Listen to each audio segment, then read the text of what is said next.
بسم اللہ الرحمن الرحیم۔ السلام علیکم ورحمۃ اللہ وبرکاتہ۔ اللہم صلی علی سیدنا و مولانا محمد وعلی آلہ وصحبہ وبارک وسلم۔ رب اشرح لی صدری ویسر لی امری واحلل عقدۃ من لسانی یفقہوا قولی واجعل لی وزیرا من اہلی، آمین یا رب العالمین۔ ناظرین و سامعین، آپ دیکھ رہے ہیں مفتی آن لائن اور میں ہوں مفتی سخاوت منیر نعیمی۔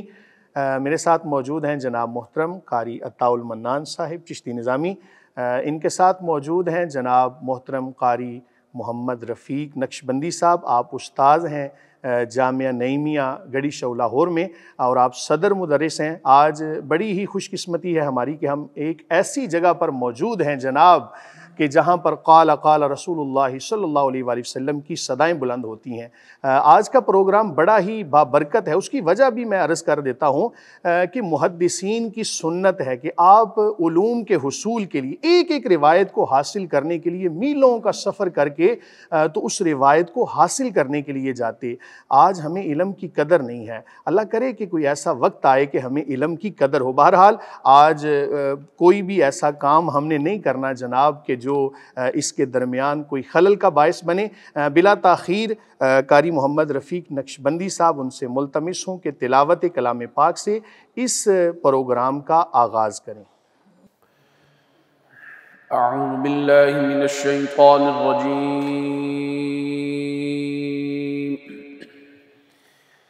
بسم اللہ الرحمن الرحیم۔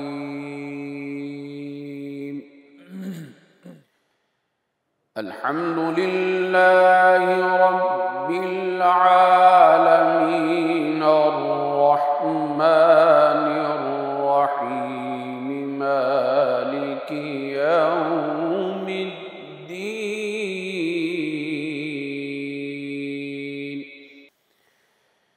ایاک نعبد و ایاک نستعین،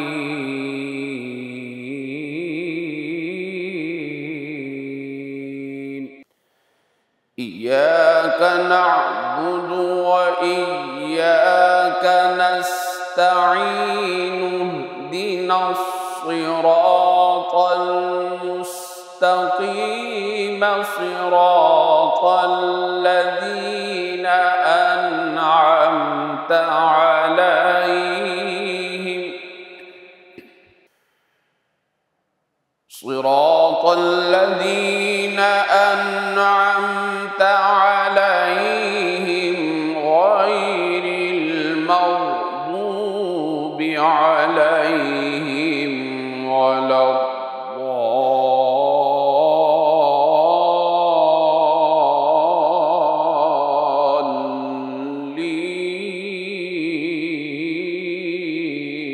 الضالین۔ بسم اللہ الرحمن الرحیم، الحمد للہ رب العالمین، الرحمن الرحیم مالک یوم الدین،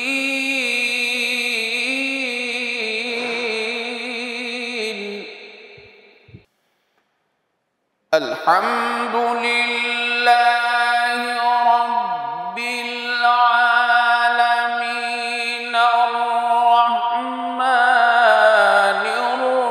الرحیم مالک یوم الدین، ایاک نعبد و ایاک نستعین،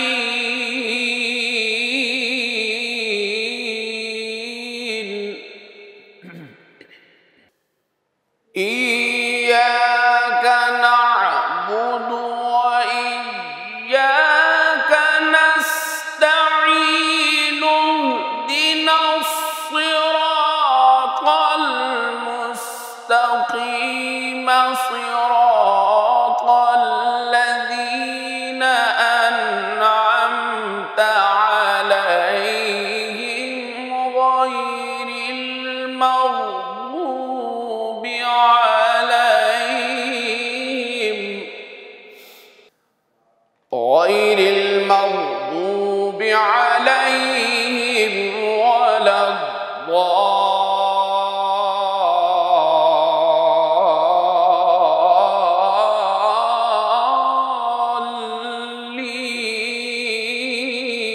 الضالين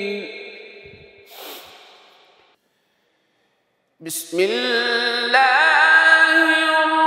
الرحمن الرحيم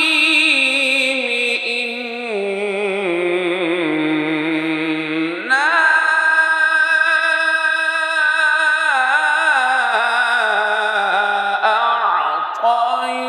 أعطيناك الكوثر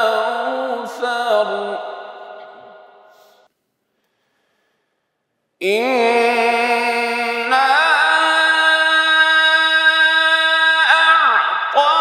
أعطيناك الكوثر فصل لربك وانحر إن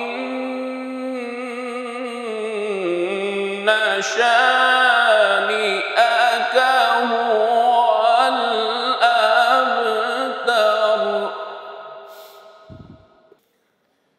إنا أعطيناك الكوثر فصل لربك وانحر إن شانئك هو الأبتر صدق الله العظيم ماشاءاللہ، جزاک اللہ، جزاکم اللہ خیر۔ احباب ذی وقار، تلاوت کلام پاک آپ نے سماعت کی۔ بلا تاخیر ہم پروگرام کے اگلے مرحلے کی جانب بڑھتے ہیں۔ ہمارا اگلا مرحلہ حمد باری تعالیٰ پر مشتمل ہوتا ہے۔ حمد باری تعالیٰ یا نعت رسول مقبول صلی اللہ علیہ وآلہ وسلم پیش کریں گے جناب محترم قاری محمد رفیق نقشبندی صاحب۔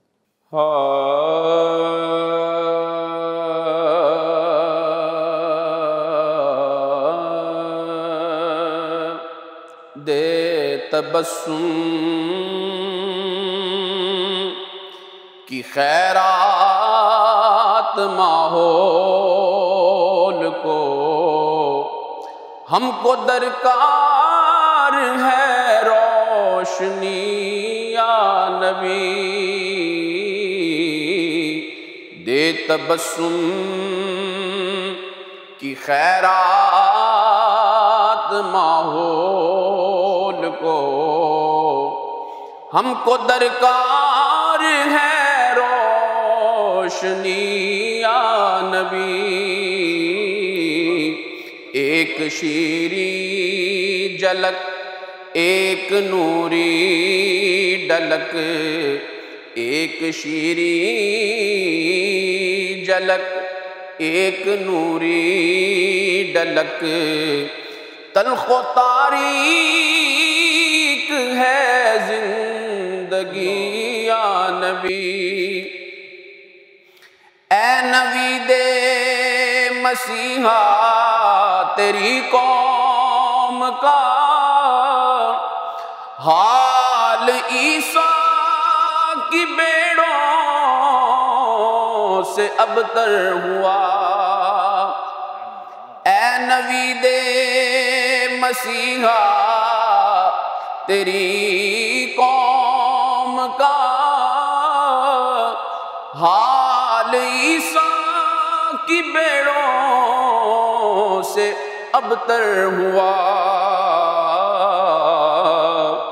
اس کے کمزور اور بے ہنر ہاتھ سے، اس کے کمزور اور بے ہنر ہاتھ سے چھین لی چرخ نے برتری یا نبی، دے تبسم کی خیرات ماحول کو، ہم کو درکار ہے روشنی یا نبی، کام ہم نے رکھا صرف اذکار سے، تیری تعلیم اپنائی اغیار نے، کام ہم نے رکھا صرف اذکار سے، تیری تعلیم اپنائی اغیار نے، حشر میں منہ دکھائیں گے کیسے بلا، ہم سے نہ کردہ کار امتی یا نبی،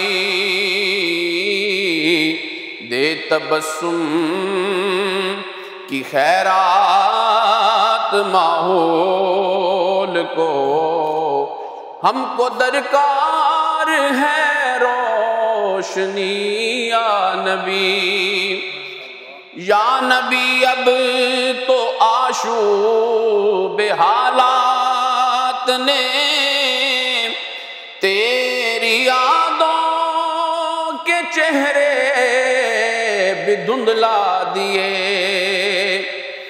یا نبی اب تو آشوب حالات نے تیری یادوں کے چہرے بھی دھندلا دیے، دیکھ لے تیرے تائب کی نغمہ گری، بنتی جاتی ہے نوحہ گری یا نبی، دے تبسم کی خیرات ماحول کو، ہم کو درکار ہے روشنی یا نبی۔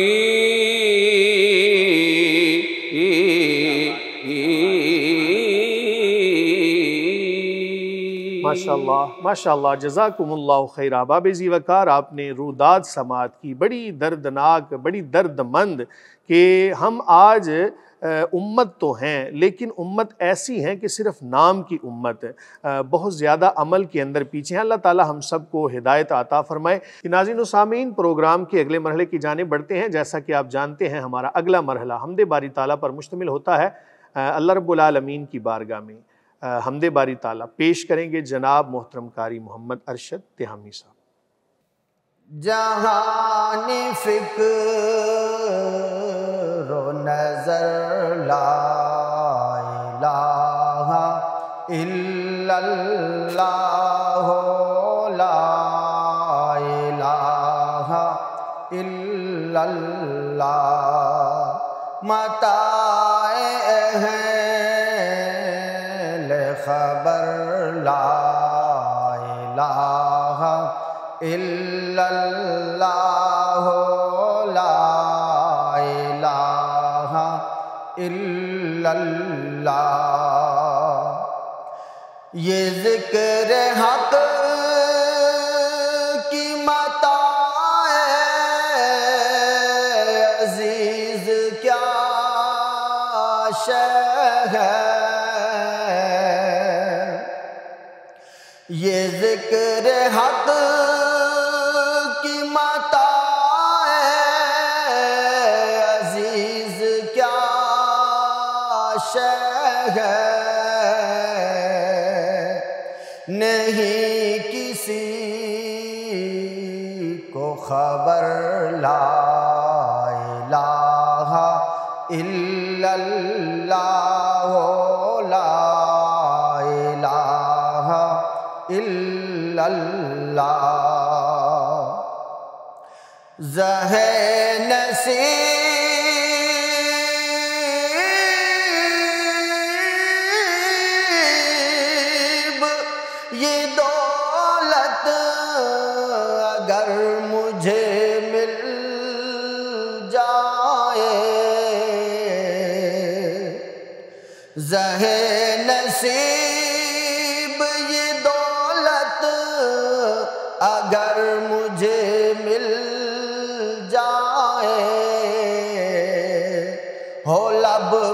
شام سحر لا الہ الا اللہ لا الہ الا اللہ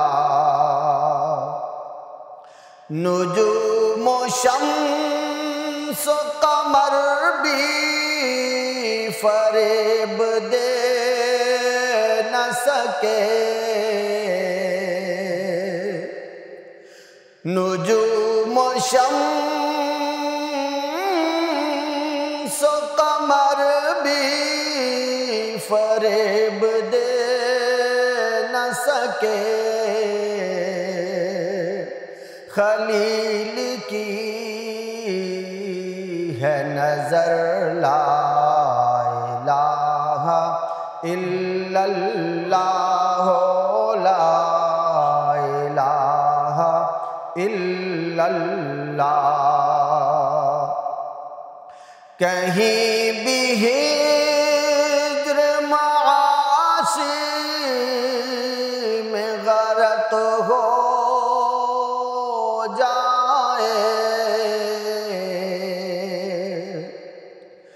کہیں بھی بحر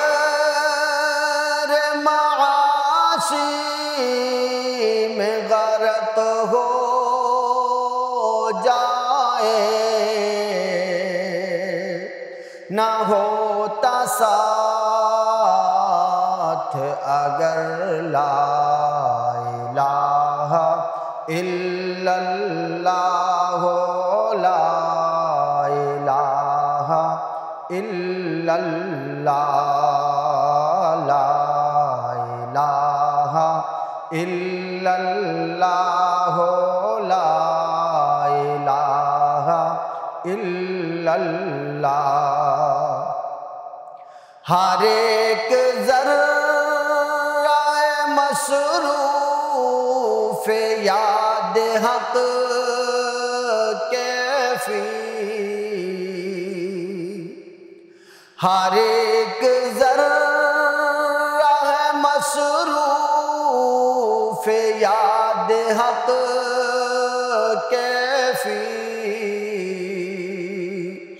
وہ برگ ہو کہ شجر لا الہ الا اللہ لا الہ الا اللہ لا الہ الا اللہ لا الہ الا اللہ ماشاء اللہ جزاک اللہ جزاکم اللہ خیرہ۔ یہ ناظرین و سامعین پروگرام کے اگلے مرحلے کی جانب بڑھتے ہیں۔ آپ احباب یہ جانتے ہیں جیسا کہ ہم نے پروگرام کے شروع میں عرض کیا کہ آج ہم جامعہ نعیمیہ کے اندر موجود ہیں۔ بہت سارے جید مفتیان کرام آج ہمیں جوائن کریں گے۔ ہمارے ساتھ اس مرحلے کے اندر موجود ہیں جناب محترم مفتی محمد مدنی سعیدی صاحب۔ آپ دارالافتاء کے اندر فتاوی جات کے اوپر کام کرتے ہیں اور خاصی تجربہ رکھتے ہیں۔ اس وجہ سے آج ہم نے جامعہ نعیمیہ کا انتخاب کیا کہ ہمارے بہت سارے معاشرتی مسائل بلکہ جمعی مسائل ایسے ہیں جن کے حوالے سے ہمیں آگاہی نہیں ہوتی۔ تو آج کے سوالات کی جانب بڑھتے ہیں۔ قاری صاحب کون سے آج کے سوالات؟ جی مفتی مدنی صاحب، ایک بھائی نے آج سوال کیا ہے کہ بٹائی پر جانور دینے کے شرعی اصول کیا ہیں، یہ بتا دیجیے گا۔ بسم اللہ الرحمن الرحیم۔ بہت شکریہ جناب مفتی محمد سخاوت منیر نعیمی صاحب، قبلہ قاری صاحب اور سماعت ٹی وی کی پوری ٹیم جو یہاں پر موجود ہے۔ آپ نے سوال کیا کہ بٹائی پر جانور دینا۔ ہمارے ہاں بٹائی پر جو جانور دیے جاتے ہیں بالعموم اس کا طریقہ جو ہے وہ شرعی اعتبار سے درست نہیں ہے۔ ہمارے ہاں جو مروج طریقہ ہے وہ یہ ہے کہ مثلاً ایک شخص ہے زید، اس نے جانور لیا اور اس نے بکر کو دے دیا اور کہا کہ اتنا عرصے بعد ہم یہ جانور اس کا بٹوارہ کریں گے اور اس کے جو بچے ہوں گے وہ بچے ہم آدھو آدھ کر لیں گے، نصف نصف ہاف ہاف کر لیں گے۔ کیا یہ درست ہے؟ بالکل درست نہیں ہے۔ نمبر ایک تو یہ کہ یہ جانور ہے اصل مالک کا جس کا نام ہے زید اور جس کو دیا جا رہا ہے اس کا نام ہے بکر۔ اب بکر کو جو دیا جا رہا ہے اس کو دینے میں جو ہم دیکھتے ہیں تو بکر کی ملکیت میں جانور نہیں ہے، اس کے مالکانہ حقوق نہیں ہے، اور نمبر 2 اس کی شیئرنگ بھی نہیں ہے کیونکہ اس نے اس میں حصہ نہیں ڈالا ہے۔ نمبر 3 بکر کو زید نے جو جانور دیا ہے اس میں اجرت بھی متعین اور مقرر نہیں ہے، صرف یہ کہا گیا کہ اس کے جو بچے ہوں گے ان بچوں کو ہم آپس میں آدھا تقسیم کریں گے۔ تو یہ تینوں صورتیں ہم دیکھتے ہیں کہ شرعی اعتبار سے یہاں پر مناسب اور جو حدود شرع ہے، اصول و ضوابط فقہیہ ہیں، ان کے مطابق پوری نہیں ہو رہی، اس واسطے کہ نہ تو اس نے خریدا ہے، نہ اس کے اس میں حصہ ہے، نہ یہ بکر اس کا مالک ہے، اور یہ اجرت بھی متعین نہیں ہے کیونکہ ہو سکتا ہے کہ یہ جانور فوت ہو جائے خدا نخواستہ، یا یہ ہے کہ اس کے بچے ہی نہ ہوں، یا اگر ہوں تو پھر وہ بھی بٹوارے سے پہلے فوت ہو جائیں۔ تو ساری صورتوں کو ملحوظ رکھا جائے تو شرعی اعتبار سے یہ جو دوسرا شخص ہے پالنے والا، اس کو اس میں فائدہ نہیں ہے، اور شریعت مطہرہ ایسا نظام ہے جس میں مالک اور جو دوسرا ہوتا ہے جو محنت کر رہا ہے، ان دونوں کے حقوق کو شریعت حفاظت میں لاتی ہے۔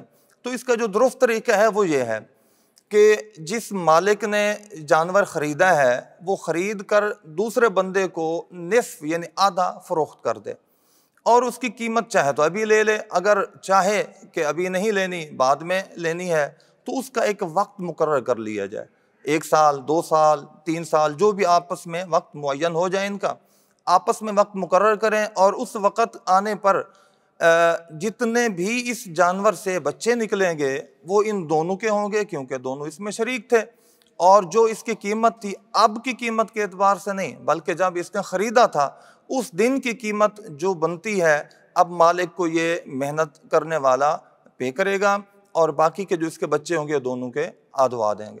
دوسری صورت اس کی یہ ہو سکتی ہے اگر اس کو دوسرا جو کام کرنے والا ہے محنت کرنے والا ہے اس کو شریک نہیں کرنا، تو اس کا طریقہ یہ ہو سکتا ہے کہ ماہانہ یا سالانہ اجرت مقرر کر لے مالک، اور جو محنت کرنے والا ہے اس کو اس کے محنت دے دے، اور جو جانور ہے وہ اسی کی ملکیت رہے، اور جب یہ معاہدہ ختم ہوگا یہ جانور بھی اور اس کے بچے بھی اس کے پاس آ جائیں گے، اور جو محنت کرنے والا ہوگا اس کے پاس اس کی مزدوری چلی جائے گی۔ ماشاءاللہ، جزاک اللہ، جزاکم اللہ خیر۔ بڑے احسن طریقے سے مفتی صاحب نے تفصیل بیان کر دی۔ اب آپ دیکھیں کہ جو جواز کی صورتیں تھیں وہ بھی مفتی صاحب نے بیان کر دیں، اور جو عدم جواز یعنی کیسا عمل کرنا ناجائز ہے، معاشرے کے اندر کیا ہو رہا ہے، اور اس کا صحیح جو طریقہ تھا وہ بھی 2 طریقے مفتی صاحب نے بیان کر دیے۔ امید ہے کہ آپ کو بڑے احسن طریقے سے اس کا علم ہو گیا ہوگا۔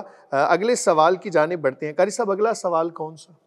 ایک بھائی نے سوال کیا ہے، آن لائن چیز خرید کر بغیر قبضہ کے اسی طرح آن لائن بیچنا شرعاً کیسا ہے، جیسا کہ امیزون وغیرہ پر لوگ چیزیں بیچتے اور خریدتے ہیں؟ بتائیے گا مفتی صاحب۔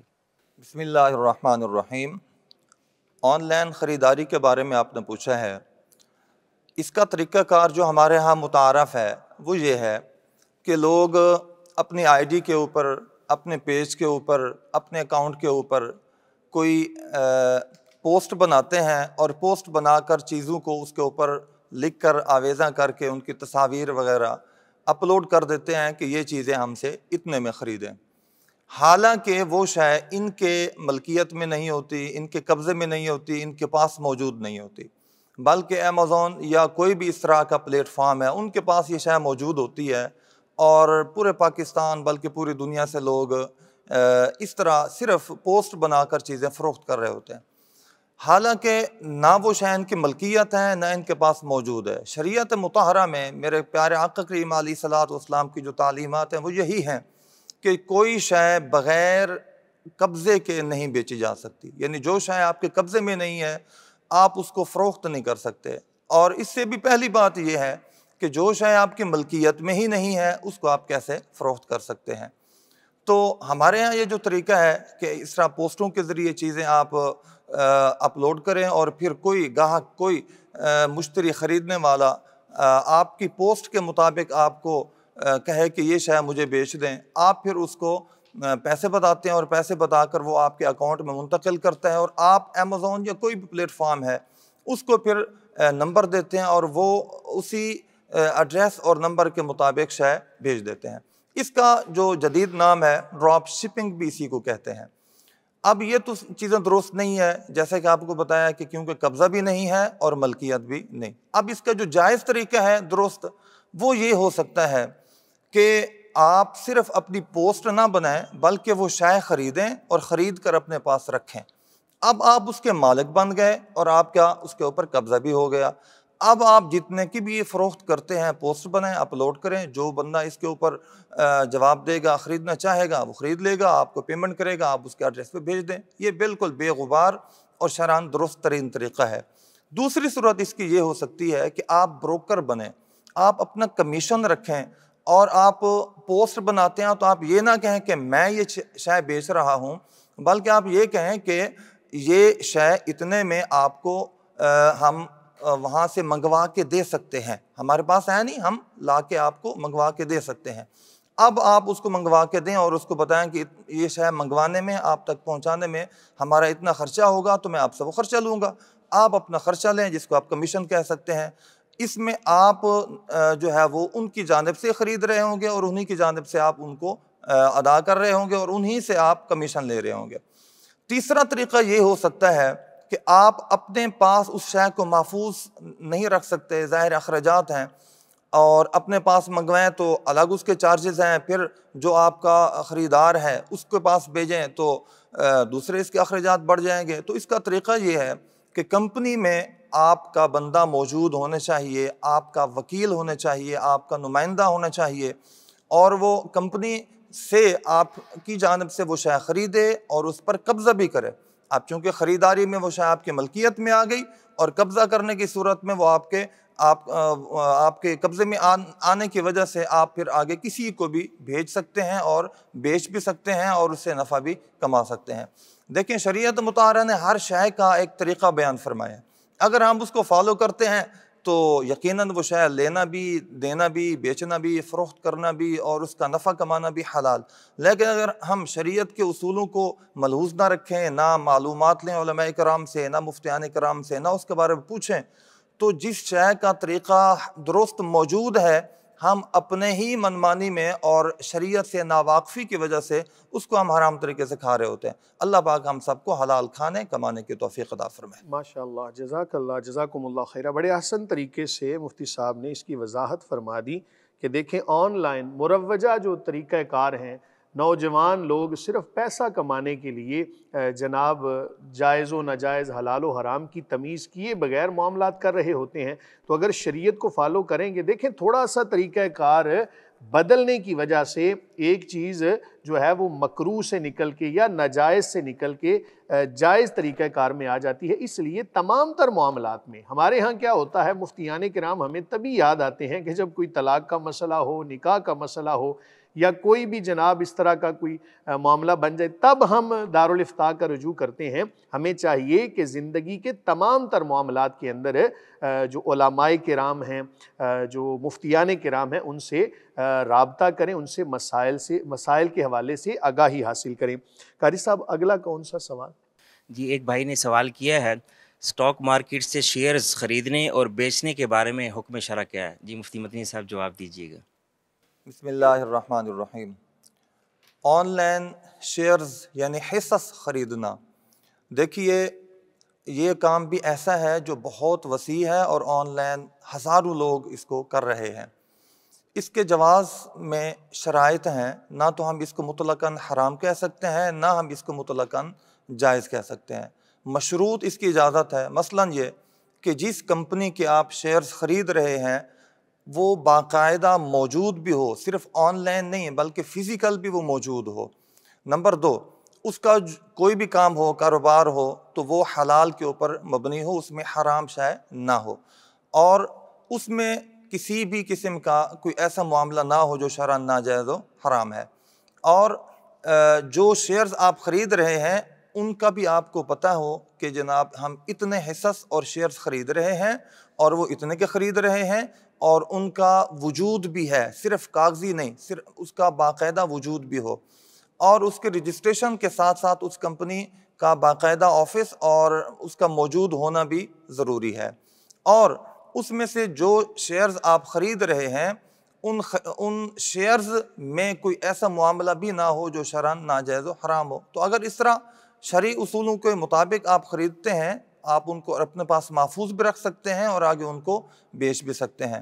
اگر کسی قسم کا کوئی غیر شرعی بیچ میں معاملہ ہو جاتا ہے تو پھر آپ کا ان کو خریدنا یا ان کو اپنے پاس محفوظ رکھنا یا آگے ان کو بیچنا شرعاً جائز نہیں ہوگا۔ ماشاءاللہ، بڑے احسن طریقے سے یہ جو سٹاک مارکیٹ کے حوالے سے لوگ شیئرز خریدتے ہیں، اکثر لوگوں کا یہ کہنا ہوتا ہے جی ہم اگر پیسے ویسے رکھیں گے تو ان کی ویلیو تو روز بروز کم ہو رہی ہے، اس بنا پر لوگ شیئرز خرید لیتے ہیں۔ تو خریداری کے لیے بھی آپ نے جناب شرعی تقاضوں کو مد نظر رکھنا ہے۔ اگر آپ نے یہ تمام تر معاملات ملحوظ خاطر رکھے تو آپ کا یہ کاروبار کرنا، شیئرز خریدنا بیچنا یہ جائز ہوگا، لیکن کہیں بھی اگر آپ نے اپنی منمانی شامل کر لی تو پھر یہ سوالیہ نشان ہوگا۔ اور یاد رکھیں کہ اگر حرام کی کمائی ہوئی یا کراہت پر مبنی ہوئی تو اس حوالے سے کبھی خیر کی توقع نہیں ہوگی، اولاد پہ بڑا برا اثر پڑے گا۔ اس وجہ سے آپ اور یاد رکھیں کہ سب سے بڑھ کر تو اللہ رب العالمین کا خوف ہونا چاہیے، دنیا داری کے معاملات تو بعد میں ہیں۔ قاری صاحب اگلا کون سا سوال؟ اگلا سوال ایک بھائی نے سوال کیا ہے، میٹرس یا روئی کے گدے پر احتلام ہونے کی صورت میں پاک کیسے کریں گے؟ جی مفتی مدنی صاحب جواب دیجیے گا۔ بسم اللہ الرحمن الرحیم۔ گدا یا اس طرح کی کوئی شے، میٹریس جس کو نچوڑا نہیں جا سکتا، وہ ناپاک ہو گئے ہیں، تو ان کو پاک کرنے کا بھی طریقہ شریعت مطہرہ نے بتایا ہے۔ ایک طریقہ تو اس کا یہ ہے کہ جو حصہ ناپاک ہوا ہے اسی حصے کے اوپر ایک بار پانی ڈالیں، پانی ڈال کر اس کو چھوڑ دیں اتنی دیر کے لیے کہ اس سے پانی نچڑنا بند ہو جائے اور وہ خشک ہو جائے۔ یہی عمل آپ نے 3 بار دہرانا ہے۔ جب تیسری بار یہ شے پانی کے قطروں سے خشک ہو جائے گی تب یہ گدا، میٹریس، رضائی یا اس طرح کی قالین، کوئی بھی شے جس کو نچوڑا نہیں جا سکتا اس کو پاک کیا جا سکتا ہے 3 طرح اس طرح عمل کر لینے کے بعد۔ دوسرا طریقہ یہ ہے کہ آپ 3 بار نہ ڈالیں پانی، بلکہ مسلسل اتنی دیر پانی ڈالتے رہیں کہ آپ کو یقین ہو جائے کہ نجاست اب اس کے اندر موجود نہیں ہے بلکہ بہہ کر نکل گئی ہے۔ جب آپ کو یقین کامل ہو جائے تب یہ گدا ہو، میٹریس ہو یا اس طرح کی کوئی بھی شے پاک ہو جائے گی۔ یہاں پر ضمناً ایک شے اور بھی میں شامل کرنا چاہوں گا کہ لوگوں کے ذہن میں یہ ہوتا ہے کہ ایک جانب سے اگر میٹریس، گدا یا اس طرح کی کوئی شے نجاست آلود ہو گیا ہے تو وہ ساری ہی شے ناپاک سمجھتے ہیں۔ ایسا نہیں ہے، بلکہ جہاں نجاست لگی ہے صرف وہی حصہ ناپاک ہے، باقی والا حصہ پاک ہی ہوگا۔ ماشاءاللہ، جزاک اللہ، جزاکم اللہ خیر۔ بڑے حسن طریقے سے مفتی صاحب نے اس کی وضاحت کر دی، لیکن ایک بات یہ بھی یاد رکھیں، کوشش کریں کہ جب سردی کا موسم ہے تو ایسی کوئی چیز اوپر رکھیں کہ جو واٹر پروف ہو، اور پھر اس کو آپ وقتاً فوقتاً اس کو جو ہے وہ پاک کرتے رہیں، اس کو دھو کے دوبارہ سے بچھا لیں، اور اس طرح کا کوئی کپڑا ایسا کہ جو نجاست کو جذب نہیں کرتا، کوشش کریں نا، ظاہر ہے سردی کا موسم ہے تو ایسے تمام تر معاملات کو ملحوظ خاطر رکھیں۔ اگلے سوال کی جانب بڑھتے ہیں۔ قاری صاحب اگلا کون سا سوال؟ ایک سوال ہے، بھائی نے سوال کیا، استبراء کے باوجود اگر پھر بھی کپڑے ناپاک ہو جائیں تو نماز کا کیا حکم ہے؟ جی مفتی مدنی صاحب جواب دیجیے گا۔ بسم اللہ الرحمن الرحیم۔ استبراء کا مطلب یہ ہے کہ جب انسان حاجت کے لیے جائے، پیشاب کرنے کے لیے جائے، تو یہ یقین کر لے کہ اب اس کو پیشاب کے قطرے آنا بند ہو گئے ہیں۔ جب اس کو اطمینان ہو جائے اس کے بعد جا کے وضو کرے اور نماز کی ادائیگی کرے۔ اگر کسی کو یقین نہیں ہے یا اس کو بیماری ہے اور قطرات آتے رہتے ہیں تو اس کے اوپر لازم ہے کہ اس کی احتیاط کرے۔ احتیاط یہ ہے کہ کوئی کپڑا، لنگوٹ یا انڈر ویئر یا اس طرح کی کوئی شے استعمال کرے کہ جس سے قطرات نکلتے ہیں تو وہ اس کے اندر جذب ہوتے رہیں، اور جب نماز کی ادائیگی کا ٹائم آ جائے اب اس شے کو جہاں پر وہ قطرے لگے ہیں اس کو اتار کر سائڈ پر لگائے، دوبارہ استنجا کرے۔ استنجا کر لینے کے بعد باوضو ہو اور طہارت کر کے نماز ادا کر سکتا ہے۔ اور اگر اس کو پتہ نہیں چلتا ہے اور قطرات نکلتے رہتے ہیں تو دیکھا یہ جائے گا کہ کتنی دیر تک کے لیے اس کو یہ عارضہ لاحق ہے۔ اگر اتنا بھی اس کو فرصت نہیں ہے کہ استنجا کر لینے کے بعد اور وضو کر لینے کے درمیان اتنا بھی اس کو فرصت نہیں ہے کہ وضو کر لے، وضو کر کے پھر وہ نماز فرض صرف ادا کر سکے، اس دوران بھی اس کو قطرات آتے رہتے ہیں، تو ایسا بندہ شرعی معذور کہلاتا ہے۔ اس کے لیے حکم یہ ہے کہ کوئی کپڑا باندھ لے یعنی انڈر ویئر استعمال کر لے اور نماز کے لیے وضو کر لے، اور اس نماز کے دورانیہ میں جتنا اس نماز کا ٹائم ہے نماز ادا کرے، عبادات کرے۔ جب اگلی نماز کا ٹائم آئے گا تب اس کا وضو خود بخود ٹوٹ جائے گا، اور اس کے علاوہ اگر کوئی ناقض وضو یعنی وضو توڑنے والا عمل نہیں پایا گیا تو باہر کیف یہ پاک ہے، قرآن پڑھ سکتا ہے، نماز پڑھ سکتا ہے، ساری عبادات کر سکتا ہے، حتیٰ کہ طواف بھی کر سکتا ہے، لیکن جو ہی اگلی نماز کا ٹائم ہوگا اس کا وضو از خود ٹوٹ جائے گا۔ اللہ تبارک و تعالی ہم سب کو عمل کی توفیق عطا فرمائے۔ ماشاءاللہ، جزاک اللہ، جزاکم اللہ خیر۔ یہ جو سوال تھا نا یہ ہمیں پشتو میں موصول ہوا تھا جناب، اور اس کا ہم نے ترجمہ کروایا، اور پھر اس کے بعد بڑی تگ و دو کی اس سوال کے بارے میں۔ پھر ہمیں جا کے یہ سمجھ آیا کہ یہ مسئلہ استبراء کا پوچھنا چاہ رہے ہیں، تو یہ ان کا وائس میسیج تھا، کوئی پشتو بول رہے تھے۔ بہرحال اس کا جواب مفتی صاحب نے بڑے احسن طریقے سے دے دیا۔ تو خاص طور پہ یاد رکھیں، پاکیزگی ایک ایسی چیز ہے کہ جس سے ابتدا ہوگی، اگر پاکیزگی نہیں ہے تو پھر اس کے بعد کیا معاملات ہو سکتے ہیں۔ اگلے سوالات کی جانب بڑھنے سے پہلے میں یہ آپ کے گوش گزار کر دوں، پروگرام کے اس مرحلے میں ہمیں پرنسپل جامعہ نعیمیہ جناب محترم ڈاکٹر محمد راغب حسین نعیمی صاحب انہوں نے جوائن کیا۔ ڈاکٹر صاحب کا بہت شکریہ، اللہ تعالیٰ جزائے خیر عطا فرمائے۔ ان سے بھی ہم سوالات عرض کریں گے اور جو بھی شرعی جوابات ہوں گے وہ ارشاد فرمائیں گے۔ قاری صاحب اگلا سوال کون سا؟ جی مفتی صاحب، ایک بھائی نے سوال کیا ہے سود کیا ہے اور کن چیزوں میں ہوتا ہے؟ اسی سے متعلق ضمنی ایک اور سوال بھی ہے ساتھ میں ہی، کیا موبائل یا بائک کی خرید و فروخت کمی یا زیادتی کے ساتھ جائز ہے؟ پرانے پنکھے یا واشنگ مشین جیسی دیگر گھریلو استعمال کی اشیاء دے کر نئی لینا اور ساتھ پیسے دینا کیا سود کے زمرے میں آئے گا؟ اسی طرح اس کے ساتھ ایک اور سوال شامل ہے، اسلامی بینکاری میں سیونگ اکاؤنٹ کا شرعی حکم کیا ہے؟ اسی سے متعلق ساتھ میں ایک اور سوال بھی ہے، پرانا لوہا کباڑ میں بیچ کر نیا سریا یا لوہے کی اشیاء کی کمی یا زیادتی کے ساتھ خرید و فروخت کا شرعی حکم کیا ہے؟ اسی کے ساتھ ایک اور سوال ہے، ادھار آٹا ہمسایوں سے لینا اور اندازے سے واپس دینا کیا جائز ہے؟ جی شکریہ قاری صاحب، بڑا اہم سوال آپ نے پوچھا ہے سود کے بارے میں۔ سود کیا ہے اور کن چیزوں میں ہوتا ہے؟ دیکھیے، عربی زبان میں سود کو ربا کہا جاتا ہے، اور ربا کا معنی ہوتا ہے زیادتی، بڑھوتری، اور قرآن کریم میں بڑھوتری صدقات کے لیے بھی اللہ وحدہ لا شریک نے استعمال کیا ہے کہ اس سے صدقات میں اضافہ ہو جائے۔ قرآن کریم میں اللہ تبارک و تعالیٰ نے بیع کو جائز قرار دیا ہے، سود کو حرام قرار دیا ہے۔ بنیادی طور پہ جب ہم سود کی بات کرتے ہیں تو سود کی دو اقسام ہیں، ایک کا تعلق قرآن کے ساتھ ہے اور دوسری کا تعلق حدیث مبارکہ کے ساتھ ہے۔ جو سود قرآن میں بیان کیا گیا ہے اسے ادھار کا سود کہا جاتا ہے، ربا النسیہ۔ اور ادھار کا سود اس طرح ہوا کرتا تھا ازمنہ قدیم میں اور خاص طور پہ عرب معاشرے میں کہ ایک شخص دوسرے کے پاس گیا اور اس سے فرض کیا 1,00,000 روپیہ قرضہ لیا اور سال کی مدت کے اندر واپس کرنے کے بارے میں وعدہ کیا، اور ساتھ یہ طے پایا کہ 10,000 روپیہ ہم اس پہ اضافہ لیں گے۔ تو یہ ادھار ہے، ادھار کے اوپر جو اضافی رقم لی جا رہی ہے یہ سود کے زمرے میں شمار کیا جائے گا۔ یہی سود آگے چل کے سود مرکب بھی بن جاتا ہے کہ وہ 1 سال کی مدت میں 1,10,000 روپے واپس نہیں کر سکا، فرض کیا 70,000 روپے واپس کر لیے، باقی 40,000 روپے رہتے ہیں۔ وہ مہاجن کے پاس پھر واپس گیا اور کہا کہ مجھے اس 40,000 کے لیے اور مدت دے دو، اور مہاجر نے طے کر لیا کہ ٹھیک ہے میں تمہیں 1 سال اور دیتا ہوں، لیکن اس کے ساتھ اب تمہیں مزید 20,000 روپے اور دینا پڑے گا۔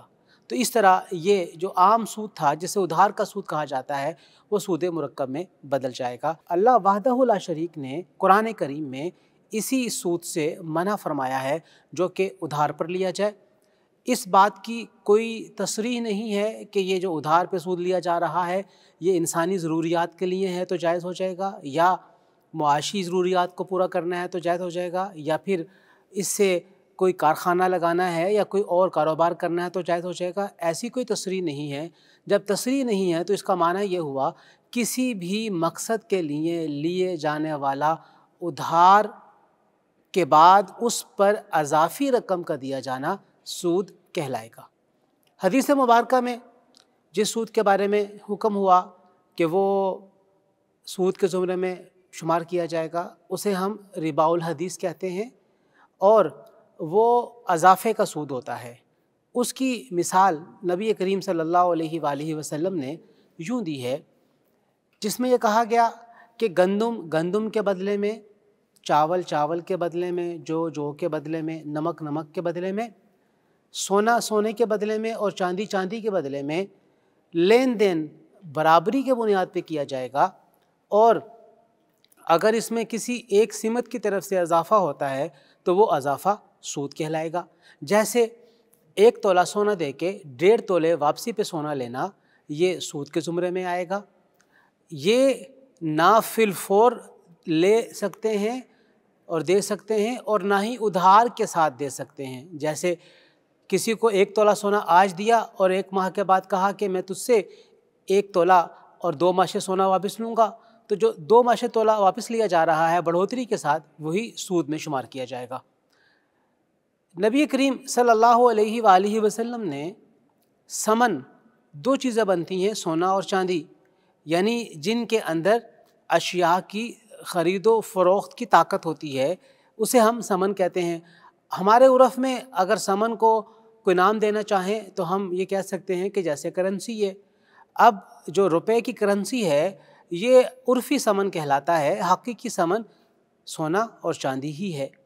ہم بات کر رہے تھے حدیث کے سود کی، اس میں دیگر اشیاء میں کھانے پینے والی اشیاء آ جاتی ہیں، جیسے گندم ہے، کھجور ہے، جو ہے، چاول ہے، اور اسی طریقے سے نمک کا ذکر ہے۔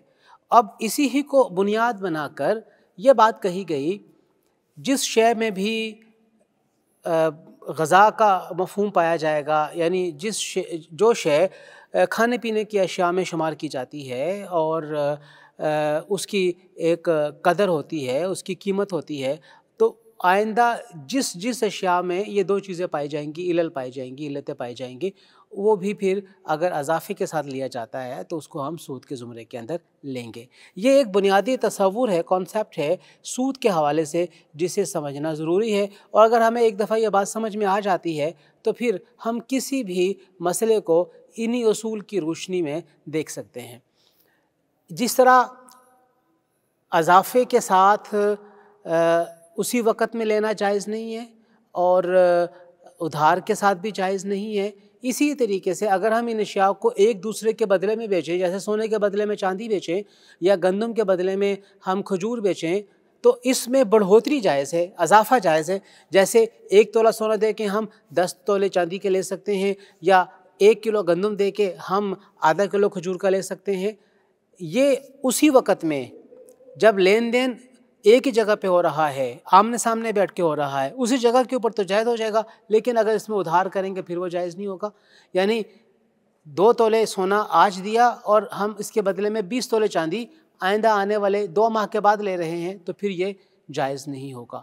اب اس کو بنیاد بنا کے ہم سب سے پہلے ضمنی سوال کو دیکھ لیتے ہیں کہ کیا موبائل یا بینک کی یا بائک کی خرید و فروخت کمی یا زیادتی کے ساتھ جائز ہے کہ نہیں جائز۔ دیکھیے، یہ بات بن رہی ہے قسطوں کے اوپر اشیاء کی خرید و فروخت کی، یا پھر یہ بات بن رہی ہے ادھار خرید و فروخت کی۔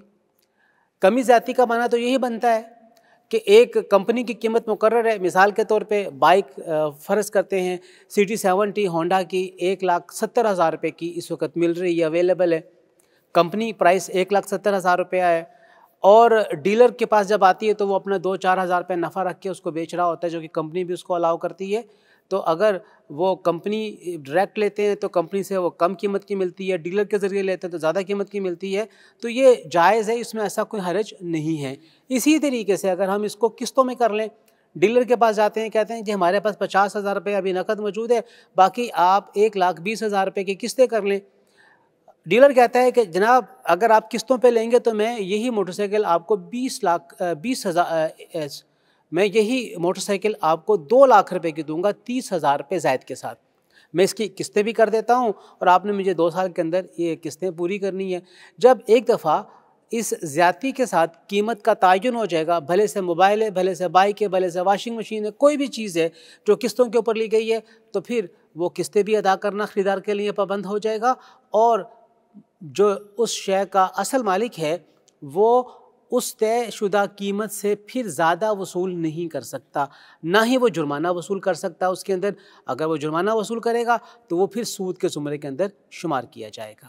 جی اصل میں یہ جو پوچھنا چاہ رہے ہیں کہ ایک بندے کے پاس پرانی بائک ہے اور دکاندار کہتا ہے پرانی بائک دے دو اور نئی بائک لے جاؤ، ساتھ اتنے پیسے دے دو۔ اسی طرح موبائل فون کے حوالے سے بعض لوگ کاروبار کر رہے ہوتے ہیں جنہوں نے لکھا ہوتا ہے کہ پرانا فون دیں اور نیا فون لیں۔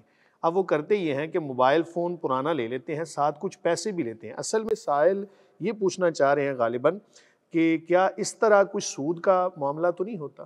دیکھیے، جو سود کی حدیث مبارکہ کے اندر صراحت کے ساتھ اقسام ذکر کی گئی قرآن کریم میں آیا ہے، یہ اس زمرے کے اندر نہیں آتی، بلکہ نبی کریم صلی اللہ علیہ وسلم کی ایک حدیث مبارکہ ہے، امام مسلم نے صحیح مسلم میں اس کو ذکر کیا ہے، جس کا مفہوم یہ ہے کہ اگر تم مجبور ہو گئے ہو کھجور کے بدلے میں کھجور بیچنے کے اوپر یا گندم کے بدلے میں گندم بیچنے کے اوپر، اور تم نے اضافے کے ساتھ یا کمی کے ساتھ لینا ہے، یا ایک گندم اچھی گندم ہے اور دوسری گندم ردی گندم ہے، اچھی کوالٹی کی نہیں ہے، لو کوالٹی کی ہے، تو پھر تم پہلے اپنی گندم کو سمن کے ساتھ بیچو، اس کی قیمت کا تعین کرو، اس کی قیمت وصول کر لو اور بیچ دو، اور اس کے بعد جتنی قیمت تمہارے پاس آ چکی ہے تم اسی ہی قیمت کی بنیاد پر جو اچھی والی گندم ہے اس کو خرید لو، چاہے وہ کم مقدار میں ہو۔ یہاں پر بھی یہی ہوگا، موبائل بیچا گیا ہے، بائک بیچی گئی ہے، تو موبائل اور بائک کی پہلے قیمت کا تعین ہوگا یقینی طور پہ، اور اس قیمت کے بعد نئی بائک یا نئے موبائل کے اندر جتنا فرق آئے گا،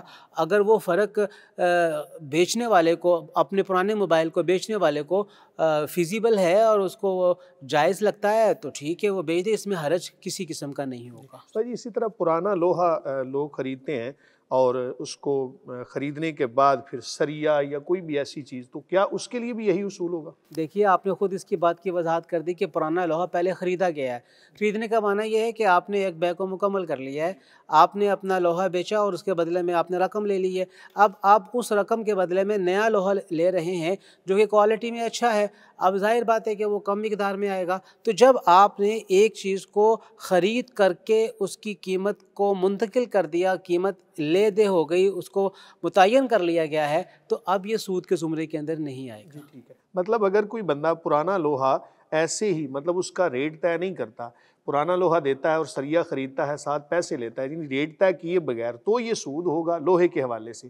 اور اگر وہ اس کا ریٹ علیحدہ سے طے کر دیکھیے، جو خریدنے والا ہے وہ اونے پونوں نہیں خریدتا ہے، خریدتے وقت بھی ایک مارکیٹ کا ریٹ چل رہا ہوتا ہے۔ جیسے اس وقت لوہا اگر ہم کباڑ میں بیچنا چاہتے ہیں تو تقریباً وہ 200 روپیہ، 170 روپیہ، 180 روپے فی کلو کے حساب سے خریدا جا رہا ہے، اور جو لوہا تیار شدہ مل رہا ہے ہمیں، چاہے وہ کسی بھی شیپ کے اندر ہے، چاہے وہ گول پائپ کی صورت میں ہے یا چورس پائپ کی صورت میں ہے، یا وہ 4 سوتر موٹا سریا ہے، 6 سوتر موٹا سریا ہے، 3 سوتر ہے، 2 سوتر، جو بھی چیز آپ لینا چاہ رہے ہیں تو وہ فرنشڈ ہے، اور فرنش ہونے کی صورت میں وہ مارکیٹ کے اندر 260 روپے پر کے جی مل رہا ہے۔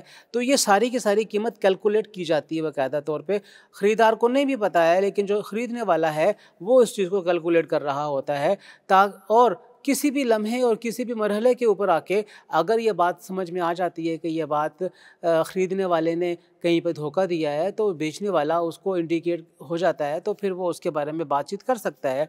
بہرحال ہونا یہی چاہیے کہ اگر آپ اپنی ایک چیز کو بیچ رہے ہیں اور دوسری چیز لے رہے ہیں، پہلے اپنی شے کی قیمت کا تعین کر لیں، اور اس کے بعد پھر اپنی نئی شے کی قیمت کا تعین کریں، اور پھر اس کے ڈفرینٹ بہتر تو یہی ہے کہ پہلے آپ رقم وصول کر لیں، اس کے بعد پھر آپ اس میں رقم مزید جمع کر کے آپ اس کو آگے ہینڈ اوور کریں، تاکہ کسی بھی قسم کی سود کے ساتھ شباہت سے اپنے آپ کو بچا لینے میں کامیاب ہو۔ جی ایک یہ ضمنی سوال ہے، آخری سوال، کہ ادھار آٹا ہمسایوں سے کوئی بندہ لیتا ہے اور اندازے سے واپس کر دیتا ہے، تو کیا یہ تو سود کے زمرے میں نہیں آئے گا؟ دیکھیے، ہم نے یہ بات پہلے حدیث کے ذیل میں بیان کردہ ربا کی قسم میں کر دی ہے کہ گندم کے بدلے میں گندم جب لی اور دی جائے گی تو یہ برابری کی بنیاد پہ ہوگی، اضافے کے ساتھ، یہ اندازے اٹکل پچو کے ساتھ نہیں ہوگی۔ اگر آٹا لیا گیا ہے تو اسے آپ اسے باقاعدہ پیمائش کر کے، چاہے آپ اسے کلو سے پیمائش کیجئے، چاہے آپ کسی برتن سے پیمائش کر لیجئے، اور جس برتن سے آپ نے پیمائش کر کے آٹا لیا ہے اتنا ہی آٹا اگر آپ جب واپس کرنے جائیں گے تو واپس کیا جائے گا۔ لیکن یہاں پہ ایک اور سوال میرے ذہن میں آ رہا ہے، میں ضرور قارئین کی نظر کرنا چاہوں گا، ایک اس کے اوپر رائے میں دینا چاہوں گا کہ 1 کلو آٹا، آدھا کلو آٹا کوئی ہمسایہ مانگ رہا ہے تو بندہ تو ویسے ہی دے دیتا ہے، اسے واپسی کی کیا ضرورت ہے، آدھا کلو آٹا کی وہ واپسی کرے۔ تو میرا تو یہ خیال ہے کہ اگر کوئی ضرورت کے تحت مانگ رہا ہے تو للہ فی اللہ اللہ کے راستے کے اندر وہ آدھا کلو 1 کلو آٹا دے ہی دینا چاہیے، ہبہ کر دینا چاہیے۔ جی جی بہت شکریہ قبلہ ڈاکٹر راغب حسین نعیمی صاحب، آپ نے وقت دیا۔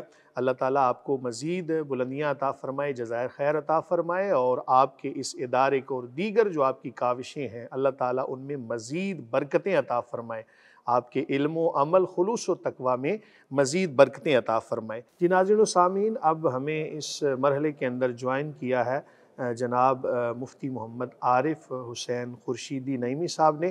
آپ کے سوالات کی جانب بڑھتے ہیں۔ قاری صاحب اگلا کون سا سوال؟ جی ایک بھائی نے سوال کیا ہے، بیوی کو خاوند طلاق نہ دے اور نہ ہی آباد کرے، نہ ہی خلا کے لیے رضامند ہو، تو بیوی کیا کرے؟ جی مفتی صاحب جواب دیجیے گا۔ بسم اللہ الرحمن الرحیم۔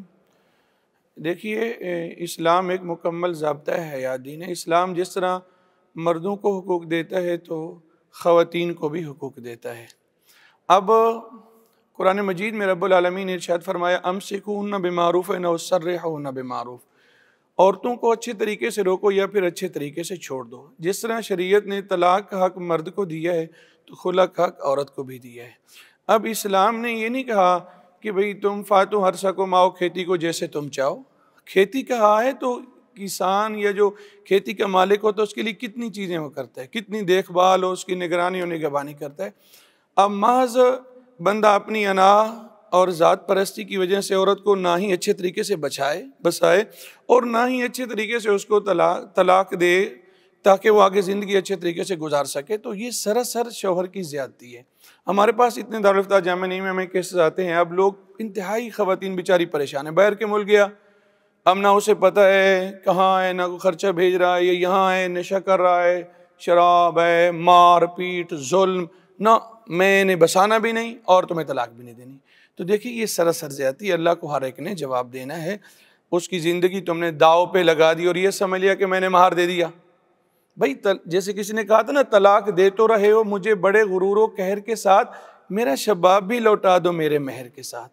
بہرحال شوہر کے لیے ایسا کرنا درست نہیں تھا۔ اگر ایسی کوئی سنگین صورت ہو جاتی ہے تو ہمارے فقہاء نے لکھا ہے کہ عورت عدالت میں جائے، اپنی پوری بات بتائے۔ اگر واقعہ شوہر اس پہ ظلم کر رہا ہے، بساتا بھی نہیں، طلاق بھی نہیں دیتا، تو عورت قاضی کے پاس ان شرعی ہدایات کی روشنی میں تنسیخ نکاح، فسخ نکاح وہ کروائے گی، تو ہمارے فقہاء نے اس کی اجازت دی ہے۔ تاہم ایک بات مختصر، بسا اوقات محض کہ مجھے تھوڑی بہت پسند نہیں ہے، فلاں ہے، شوہر کو پتہ ہی نہیں ہوتا، صرف دنیا داری کے لیے کسی اور سے بات کر لی اور طلاق لے لی، تو شرعاً یک طرفہ عدالتی جو طلاق ہے یا خلا، اس کی اجازت نہیں ہے۔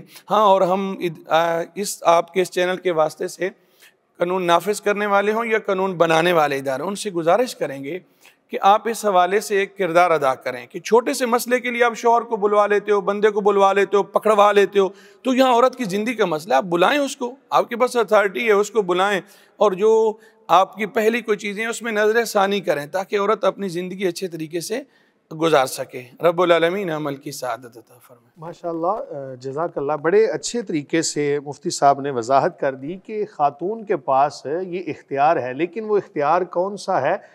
عدالت کے اندر اگر جائے تو وہاں پر تنسیخ نکاح کے حوالے سے اپنا جو معاملہ ہے پیش کرے۔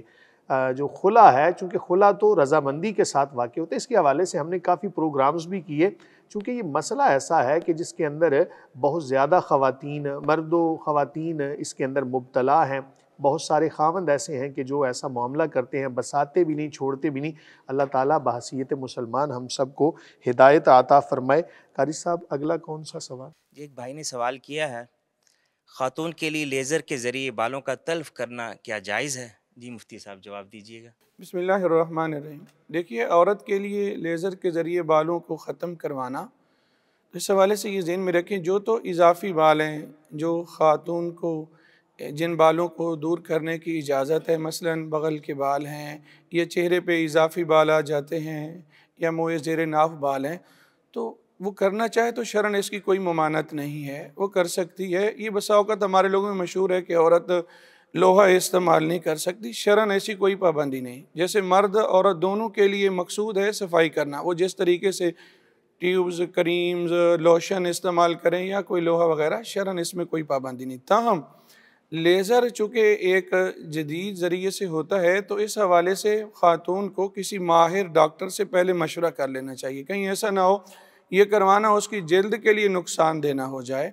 اور پھر بہت زیادہ خطرات لاحق نہ ہو۔ اور قرآن مجید میں رب العالمین ارشاد فرماتے ہیں وَلَا تُلْقُوا بِأَيْدِيكُمْ إِلَى التَّهْلُكَةِ، اپنے آپ کو ہلاکت میں مت ڈالو، محض یہ تھوڑے فائدے کے لیے بڑا وہ نقصان نہ کر لیں۔ ہاں، اگر ڈاکٹر کہتے ہیں کہ آپ کے لیے یہ کرانا کوئی دوسری تکلیف کا باعث نہیں ہوگا تو شرعاً اس کی اجازت ہے۔ تاہم جن بالوں کی اجازت نہیں ہے، مثلاً بسا اوقات خواتین پر لکیں کرواتی ہیں اتنے زیادہ کہ بالکل ایک دھار سی رہ جاتی ہے، تو وہ صاف ظاہر ہے وہ نہ لیزر کے ذریعے اس کی اجازت ہوگی نہ دوسری صورت میں۔ ہاں، چہرے پہ اضافی بال آ جاتے ہیں یا ماتھے کے اوپر بہت زیادہ بال آ جاتے جو اس کی خوبصورتی کے لیے عیب بنتے ہیں، تو اس کی اسے اجازت ہوگی، وہ ایسا کروا سکتی ہے۔ مفتی صاحب، یہ ایک سوال ذہن میں آتا ہے، بعض خواتین بھی کہتی ہیں جی ہمارا خاوند اس بات کو پسند کرتا ہے کہ تم بالکل باریک سا وہ ایک دھاری، جس طرح آپ نے فرمایا کہ وہ جائز نہیں ہے، تو اگر خاوند کے لیے ایسا معاملہ کرتی ہے تو اس کی اجازت ہوگی یا؟ دیکھیے، اللہ کے پیارے نبی علیہ السلام نے فرمایا لا طاعۃ لمخلوق فی معصیۃ الخالق، جہاں رب العالمین کی نافرمانی ہو رہی ہوتی ہے وہاں مخلوق کسی بندے کی اس معاملے میں بات نہیں مان سکتی۔ تاہم خاتون کو بھی ایک حکمت عملی سے اپنے شوہر کو اس باور کروانا چاہیے کہ ٹھیک ہے، اگر میں آپ کی بات مانتی ہوں اور میرا اللہ میرے سے ناراض ہو گیا تو ہم دونوں کے لیے پریشانی کا باعث ہے۔ اور شوہر کو بھی چاہیے کہ خواتین اس کے لیے باقی کتنے معاملات کر رہی ہے، جیسے وہ چاہ رہا ہے اس کے لیے ساری زیب و زینت ہو رہی ہے، تو اس معاملے میں جس طرح وہ اپنی آخرت کے لیے بہتر سوچتا ہے کہ اسے نہ دنیا میں کوئی پریشانی ہو نہ آخرت میں، تو کم از کم خاتون کے لیے بھی سوچے۔ قرآن کہتا ہے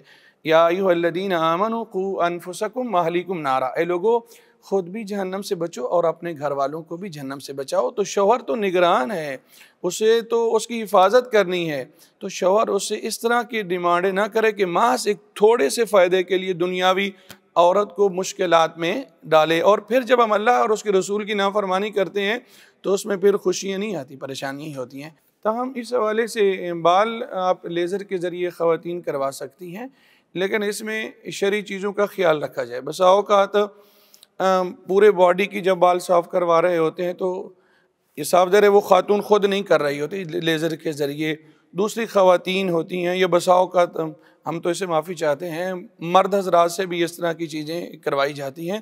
تو دیکھیے، خاتون کے لیے بھی خاتون کا وہ ایریا، یعنی ناف سے لے کر گھٹنے کے یہ جو درمیانی ایریا ہے وہ نہیں دیکھ سکتی، اور یہ محض فائدہ ہے۔ جو اجازت ہے نا، وہ بندہ مشکل میں ہو، مصیبت میں ہو، اور جیسے آپریشن وغیرہ ہے اس کی اجازت ہوتی ہے، تو یہ محض ایک چھوٹے سے فائدے کے لیے جس میں ہم جلب منفعت کہتے ہیں، محض ایک نفع کے لیے جس میں کوئی بہت زیادہ مجبوری نہیں، تو خاتون کسی خاتون کو بھی اپنی ایریا نہیں دکھا سکتی ہیں۔